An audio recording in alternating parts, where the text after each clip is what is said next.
Eder, Mech, Pallister. Questa è la versione ufficiale di Sebastiano riguardo alla scomparsa di Liliana. Stamattina, intorno alle ore 08,00, dopo aver fatto colazione insieme a lei, uscivo dalla mia abitazione per espletare delle commissioni in città e mia moglie mi salutava normalmente dalla finestra come fa ogni volta che esco di casa. Quando sono andato via dall'abitazione, lei era ancora in pigiama, era serena e non sembrava avere alcun atteggiamento strano o che potesse in qualche modo insospettirmi.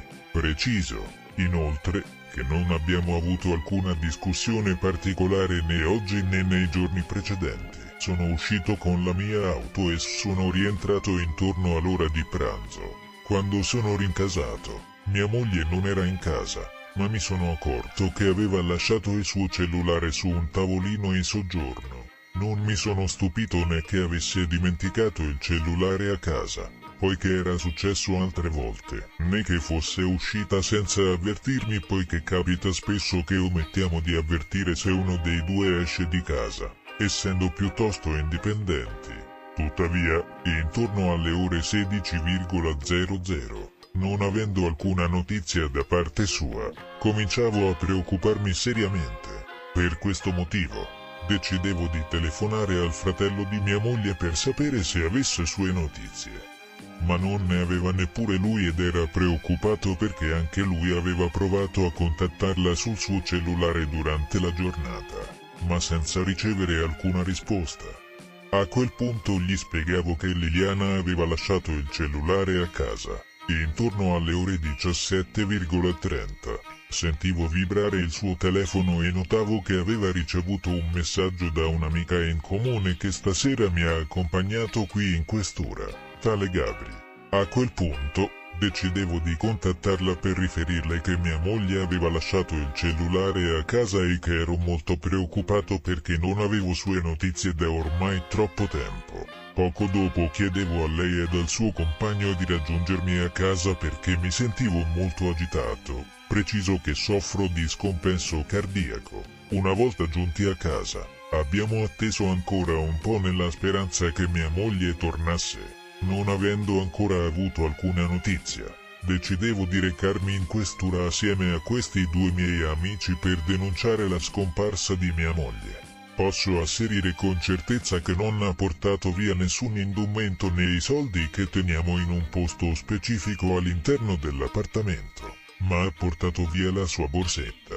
Inoltre, tengo a precisare che mia moglie, prima di lasciare l'appartamento, ha chiuso la porta a chiave. Pertanto dovrebbe avere le chiavi di casa con sé. Ciao. Bene, te ha qualche mega chiamato, Sergio? Sì, mi ha detto, sì. Te ha qualche... niente, siamo disperati, non riusciamo a capire. Adesso oggi è una settimana che la banca... ma Dio mio, ma non si sa niente? Guarda, che avevo anche passato bene gli ultimi 3 giorni. Sabato erano da amici perché avevo presentato un libro che avevo aiutato anche me fotograficamente. Dopo domenica siamo andati a Grado a pedalare e lunedì siamo andati in sauna in Slovenia tante ore e dopo la sera siamo andati a cena da amici e il martedì mattina abbiamo fatto la colazione, se l'ha fatto la lavatrice, l'ha messo a asciugare, l'ha sistemato tutto, mi sono andato via alle 8 e dopodiché sono tornato, non l'avevo più trovata, va bene, era normale perché andava giù in città, una roba e l'altra, sì. E dopodiché lo spettacolo la sera e alle 10 di sera sono andato in questura e ho fatto denuncia. Ma non ti ha neanche chiamato prima sul telefono, niente, non la no, rispondeva? Perché ragazzi, sai, i telefoni a casa. Mi ho trovato i telefoni che al ritorno ho detto, boh, l'avrà dimenticato. Sì. Pensare che... No, è così. Sì. E documenti e cosa l'ha con sé? Ma tutto la borsa, tutto quanto. E ho scelto anche una bella borsa, una Dieselguay, che era così contenta. E niente, dopodiché sparita. Ma aspetta, la polizia che ho visto se l'ha fatto qualche transazione bancomat? Sì, il tutto sotto controllo. Sì, non si sa niente? No, non si sa niente, tutto sotto controllo, tutto sbagliato, se venuta la polizia in casa, che ha guardato dappertutto, in cantina, di qua e di là, mi ha chiesto di guardare se c'è soldi in casa. Sì, sì. E mi avevo aperto cassetti che non ho mai aperto in vita mia, dei Lilli, e l'ho trovato 2000 euro, però mi aveva detto che comunque era sti soldi perché se era bolletta e qualcosa da pagare, pagavo, insomma. E così siamo veramente, mi sono proprio...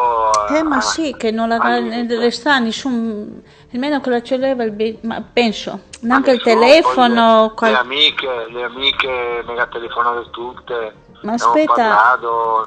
ti ga provare a chiamare Silvia, che se avessi Silvia qualcosa, perché mi non ho il suo numero. Sono andato da Silvia, abbiamo parlato, siamo telefonato, sono andato a casa sua. Sì, sì, sì. Ti manderò WhatsApp. Sì, mandimi per WhatsApp il telefono, perché c'è anche De Sergio del WhatsApp. Sì, boh, il numero di telefono di Sergio te lo dà. No, lui mi ha chiamato mi pare del numero di casa e non mi resta il numero. Okay. Ok. Se ti mi puoi mandare De Sergio e De Silvia. Ok, va bene, dai, farò così. Dai. Perché se la hai i documenti e la borsetta con sé, se c'è qualcosa. Io ogni giorno, guarda, ogni giorno se peggio qua. So. Non arrivo, non so. No, sì. Veramente, guarda, no. E niente, non ti ha cosa fare che aspettare. Non ti ha cosa fare che aspettare notizie. Cosa è successo? Perché non torno a casa? Ma che non la saria sentire male, che non la sei in qualche ospedale o qualcosa? Ma abbiamo cercato tutto negli ospedali, qua e là. La macchina c'è a casa? Ma sì, la macchina, la moto anche, la lì del studio. Non arrivo... Ti dico, vado avanti in giro come un zombie. Credo. Non parlo con nessuno, qualche mi domanda, mi telefona 100 di loro, le amiche, magari telefonato e tutte così, tutti di là. Buon Sebastiano, niente, mandimi questi 2 numeri e se c'è qualcosa fammi sapere.